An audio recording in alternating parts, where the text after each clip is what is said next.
नमस्कार, आप देख रहे हैं हिंदी खबर में हूं आपके साथ अमित शर्मा। वक्फ संशोधन बिल गुरुवार देर रात राज्यसभा से भी पास हो गया और बिल के समर्थन में 128 सांसदों ने वोट किया, जबकि इसके विरोध में 95।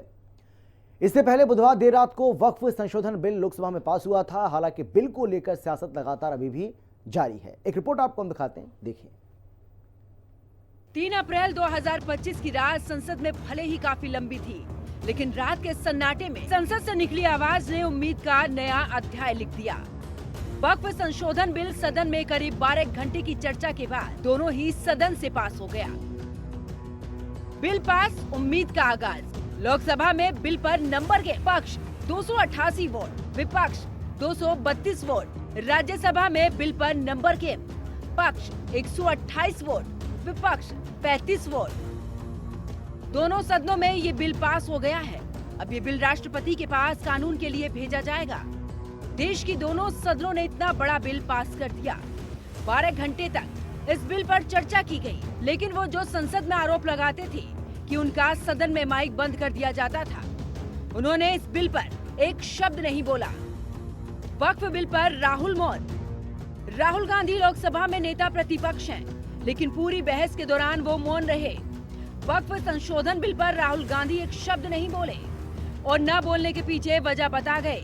इस बिल पर उन लोगों को बोलना चाहिए जो इस बिल के लिए बनाई गई जेपीसी के सदस्य थे। अब जो लोग संसद में माइक बंद करने, बोलने के अधिकार पर पाबंदी लगाने जैसे आरोप लगाते हों, वो जब बड़े मुद्दे पर अपनी बात नहीं रखते हैं तो सवाल बड़ा उठता है।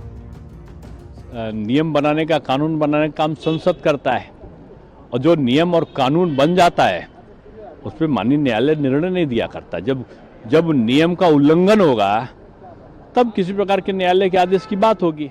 जब ये कानून बन के आ रहा है तो मैं समझता हूँ उसमें सीमित भूमिका हो जाती है किसी भी न्यायालय की। सवाल केवल संसद के गलियारे में नहीं उठे, बल्कि मुस्लिम समाज भी पूछ रहा है और नसीहत भी दे रहा है। आरोप प्रत्यारोप का दौर लगातार जारी है कि नागरिकता कानून में जो लोग देश के आम गरीब मुसलमानों में भ्रम पैदा किया था, शाहीन बाग बनाए थे, वही लोग भी आज भ्रम फैला रहे हैं। लोगों ने देखा किसी की नागरिकता नहीं गई, उसी तरह लोग देखेंगे गरीब मुसलमानों के जिंदगी में, महिलाओं के जिंदगी में, विधवाओं के जिंदगी में कैसे मुस्लिम समाज के लिए ये उपयोगी होता है। जो आज तक लूट रहे थे उन्हीं को तकलीफ ज्यादा। कांग्रेस पार्टी का भारतीय जनता पार्टी ने संविधान के खिलाफ जाकर पास तो करा लिया। ईडी, सीबीआई, इनकम टैक्स, इनके भरोसे जिस तरह से उड़ीसा में पलट गई बीजेडी रात में दबाव की, बहुत लोगों को उन्होंने अपसेंट कराया, पर 95 ला के हमने साबित कर दिया संविधान नहीं बदल पाओगे। 2/3 जहां जरूरत पड़ेगी शिकस्त खाओगे मोदी जी। हम आपको चुनौती देते हैं और इसको तो आप देखिएगा, हम सुप्रीम कोर्ट जा रहे हैं, सुप्रीम कोर्ट में निरस्त होगा, क्योंकि भारत के मूल सिद्धांत जो संविधान में अधिकार है उसका उल्लंघन। हमारे पास क्या रास्ता है? क्या संख्या बल के आधार के ऊपर आप हमारे जीने का अधिकार छीन लेंगे? क्या संविधान ने जो हमें अधिकार दिया धार्मिक स्वतंत्रता का, आप उसको हमारी छीन लेंगे? आपके पास अगर बहुमत है, कांग्रेस बहुमत के अंदर आई थी, 405 से ज्यादा सीटें लेकर आ गई थी कांग्रेस। क्या कांग्रेस ने किसी के साथ जाति करने का काम किया था? क्या कांग्रेस ने किसी के अधिकारों को बुलडोज करने का काम किया था? नहीं किया था। अगर आपके पास बहुमत है तो बहुमत का मतलब यह बिल्कुल नहीं होता है कि आप अल्पमत के लोगों को रौंदने का काम कर देंगे। और कहीं ना कहीं ये वक्फ बिल लाकर देश में का जो सौहार्द है इसको बिगाड़ने के नियत से कहीं ना कहीं वक्फ बिल लेके आए हैं।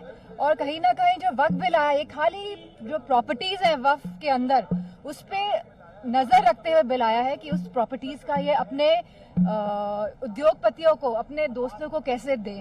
वक्फ बोर्ड का जो हमें धार्मिक आजादी हमें संविधान ने दी है, अपनी संस्थाओं को चलाने की आजादी दी है, वो इस बिल के माध्यम से खत्म की जा रही है।